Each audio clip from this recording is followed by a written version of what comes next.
Hi, I'm Lynette Carus, and you're watching The David Carus Show. Renaissance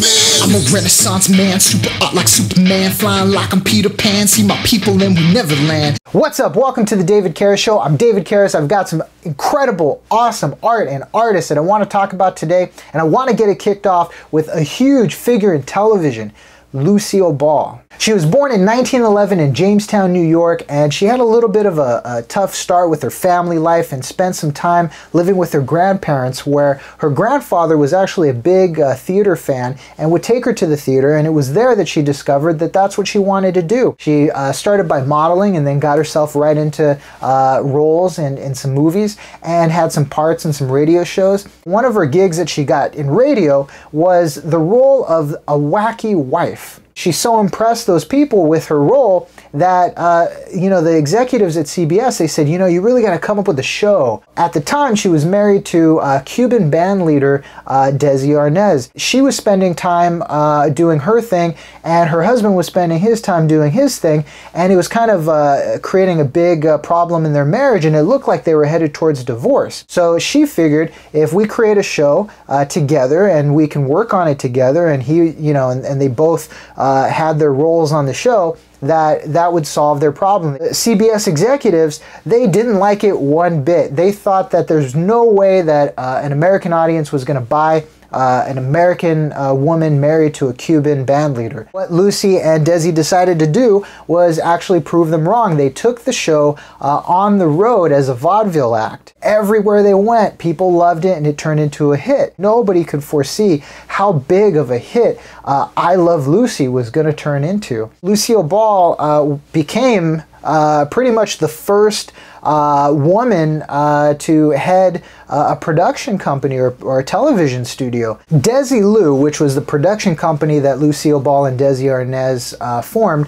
was responsible for some pioneering kind of work in the way that television shows were made. They were the first to actually have multiple cameras used in the filming of a live studio audience show. Also the first to have distinct separate sets all attached to one another. Their production company, Desi Lou, was responsible for hit shows like The Untouchables and Star Trek and Mission Impossible. Unfortunately, Lucy and Desi didn't last. They ended up getting a divorce in 1960. It didn't stop Lucy from continuing to make hit TV shows featuring her name in the title. There was The Lucy Show and Here's Lucy and Life with Lucy. In total, she ended up making more than 500 episodes of shows with her name in it. She's been on the cover of TV Guide more than anybody else.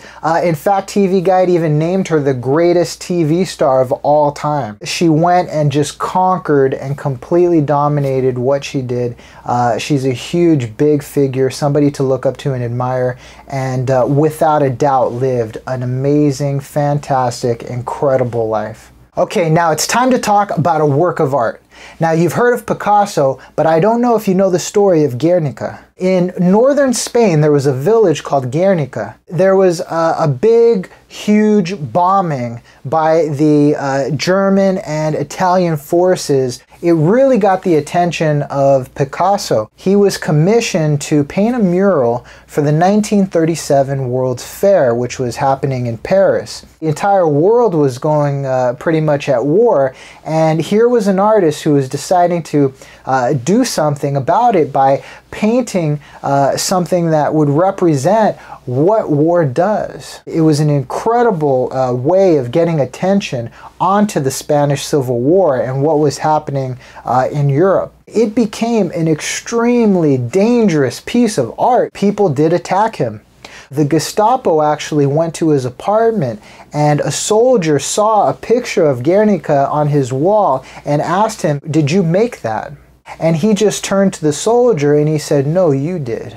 This is an artist, an incredible, big, huge guy who was willing to stand up and say something and be willing to just take the fire for it and have the guts to do something that nobody else was really doing, which was using art to wage the real war, which was a war over ideas. If you get the chance, go to Spain, see it for yourself, because it's really one of the most important things that mankind has ever made.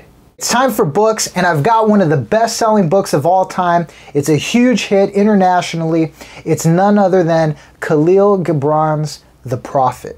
The Prophet is actually 26 prose poems by Gibran, who is a Lebanese artist and poet. He not only wrote these poems, but he illustrated this book as well. The Prophet is actually the story of Al-Mustafa. He gets into talking to different people about sort of like the big questions of life, about good and evil and marriage and children and love and work. You really connect with Gibran, and you feel the passion of a real artist who is in search of real answers. Now, this book is Gibran's masterpiece, one of the biggest selling books of all time, selling over 100 million copies in 40 languages. You might have even seen it in the movie Walk the Line, where Joan Carter actually gives a copy to Johnny Cash. You also see John Lennon as a fan of Kahlil Gibran's,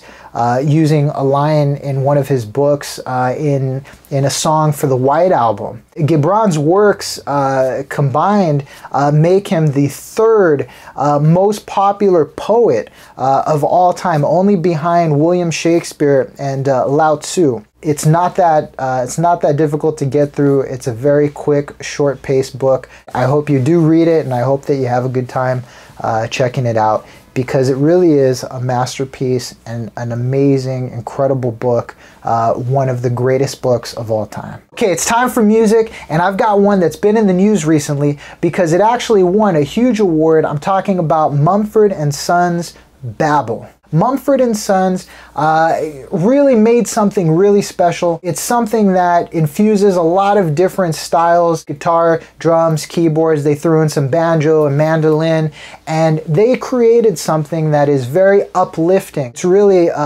just a lot of momentum and force and power that you feel when you listen to this thing, which really propels someone forward. This band is known for being influenced by guys like John Steinbeck and William Shakespeare. They go different places. There's moments where you just feel a lot of energy, but then they take it and they bring it back in just the right moments. It sounds like nothing else that's really in popular music right now. There's a real positive vibe which just runs throughout the whole album.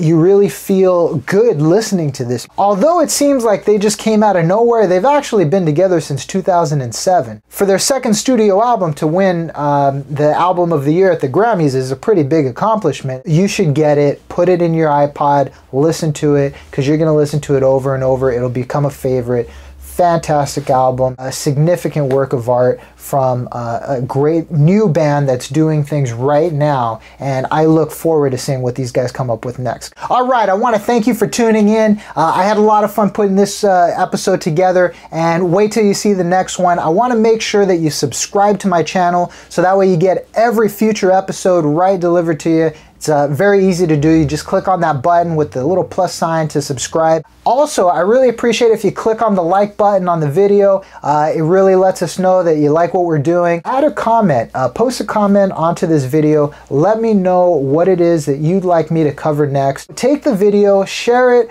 post it on Facebook or put it on Twitter, send it in an email, but you know, share it with somebody that you think would like this, because it's really a great way to help us get the show out there. I want to leave you with a quote from Image Comics Invincible #30, where Invincible says, "I do what I do because it's the right thing to do. I've got these powers and I'm trying my best to do what's right with them." Yeah.